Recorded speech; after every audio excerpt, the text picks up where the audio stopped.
Sering saya menerima laporan dari jamaah, terutama ibu-ibu. Di rumahnya selalu merasa ada sesuatu berantakan, selalu ada masalah. Sama suaminya ada masalah, sama orang tuanya ada masalah, sama anaknya ada masalah, sama tetangga pun ada masalah. Dan dia berusaha semaksimal mungkin menjaga diri dan melindungi diri dari bermacam masalah, tapi tetap ada saja. Atau dalam dirinya sendiri merasa tidak tenang, ada was-was, merasa ada tergoda, ada gangguan, ada makhluk halus, ada bermacam-macam. Kira-kira apa obatnya untuk menyelesaikan masalah? Saya berikan, dan ini obat insya Allah bermanfaat untuk semua. Tidak usah panggil tukang dukun, tidak usah panggil siapa-siapa. Anda sendiri laksanakan. Akan Allah subhanahu wa ta'ala merubahkan rumah kita insya Allah menjadi tenang, adem, enak. Yang pertama, bawakan air dan isi dalam air itu garam. Air itu dicampurin dengan garam dan dibacakan dalam air itu Al-Fatihah 7 kali.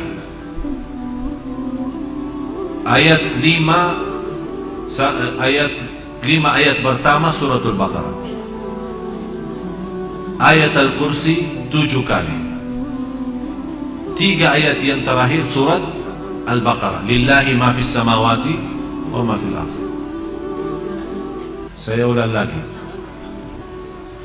Air isi dengan garam dan dibacakan dalam air Al-Fatihah 7 kali.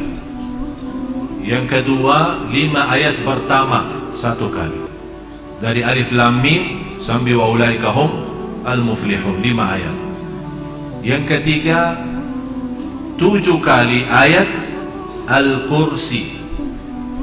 Yang keempat 3 ayat yang terakhir suratul Baqarah. Lillahi ma fis samawati wa ma fil ardh wa in tubdu ma fi anfusikum sampai selesai.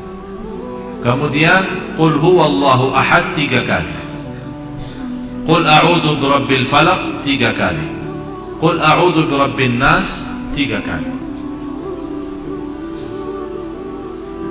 Kalau Anda merasa masih asing, boleh ditambah air dan silahkan minum.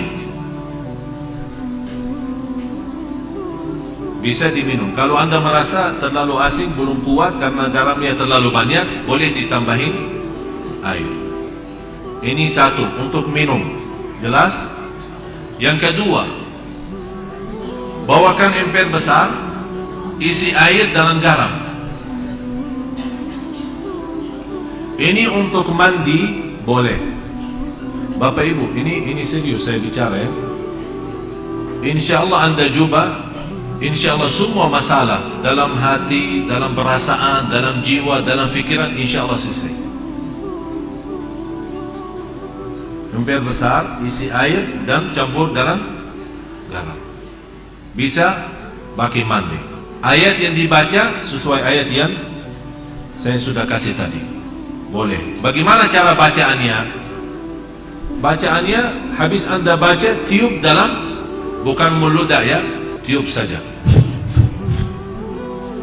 Tiup 3 kali boleh, 1 kali boleh, tak masalah. Dan saya sampaikan begini karena sudah berkali-kali ada yang memberitakan soal rumahnya ada banyak masalah, saya tidak tahu apa.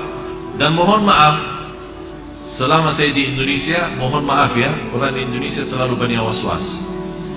Jadi kalau merasa ada sesuatu, Ustaz kayaknya ada di rumah apa-apa, padahal tidak ada.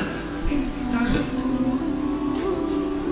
Oleh karena itu di Indonesia cepat paling laku usaha tukang dukun. Laku cepat. Seperti ada seorang ibu, kasihan, maksud saya kasihan kalau kita mampu mengobati diri, menamankan rumah kita, kenapa kita minta tolong orang lain? Inilah sudah saya berikan cara, insya Allah aman, insya Allah yakin, dan tidak ada dalamnya syirik. Itu yang paling bahaya. Ada seorang ibu kemarin minta sama saya, tolong untuk masuk ke rumahnya.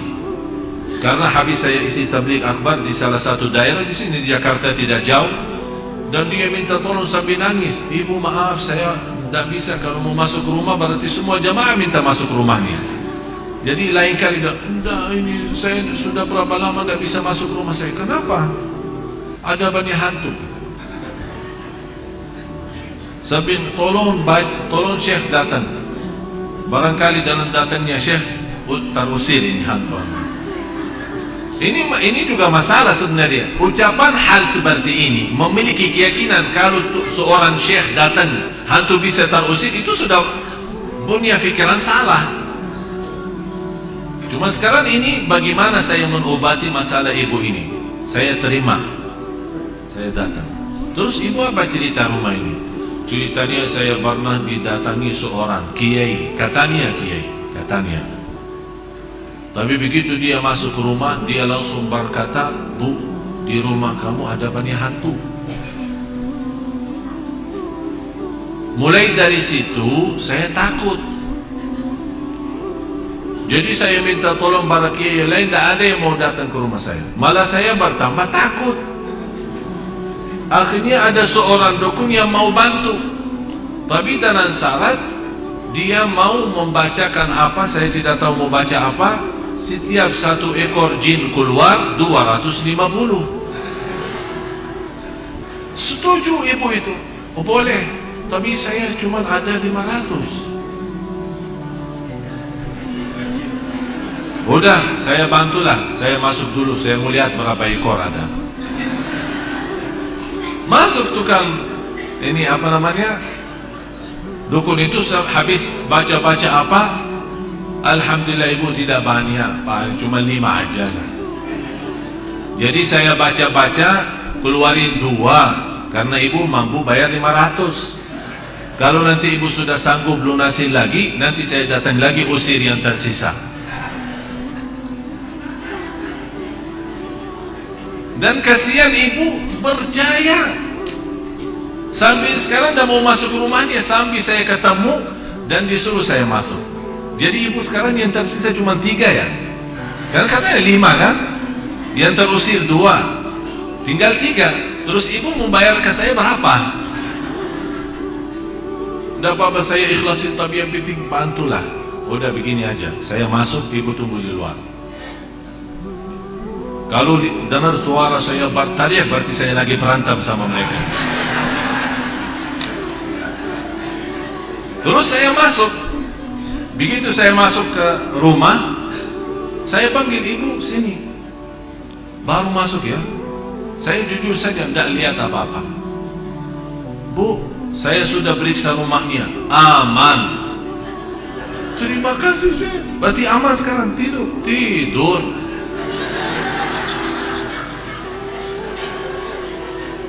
Dan saya kasih obat itu, bagi garam terus yang lain-lain. Terus dia bawakan amplop, lumayan lah. Saya bilang, Bu, ini sedekahin ke masjid atau ke anak yatim, bukan ke saya. Itu bukan kerjaan saya. Sekali lagi ibu, jangan percaya dukun dan sihir. Yakini. Alhamdulillah habis itu beliau rutin baca suratul Baqarah. Dan alhamdulillah nyaman, enak. Malah sekarang rumahnya selalu ramai, pengunjung datang silaturahim banyak. Dan sebenarnya masalahnya cuma was-was. Tapi was-was 90%. Sejarah medis pun 90% sebabnya penyakit manusia adalah was. Dan insyaAllah apa yang saya sampaikan ini insyaAllah bermanfaat banyak. Ini semua Bapak Ibu ikhtiar. Tapi semuanya harus kalbu kita yakin kepada Allah Subhanahu Wa Ta'ala. Dan itulah Allah Subhanahu Wa Ta'ala memberikan, kata Rasulullah SAW, Allah menhalalkan bermacam cara obat, silahkan, kecuali berobat dengan cara syirik, tidak boleh. InsyaAllah dijauhkan oleh Allah SWT dari godaan, dari penyakit, dari bahaya waswas, dari di waktu tidak tenang, insya Allah semua bisa diatasi dengan izin Allah Subhanahu wa ta'ala.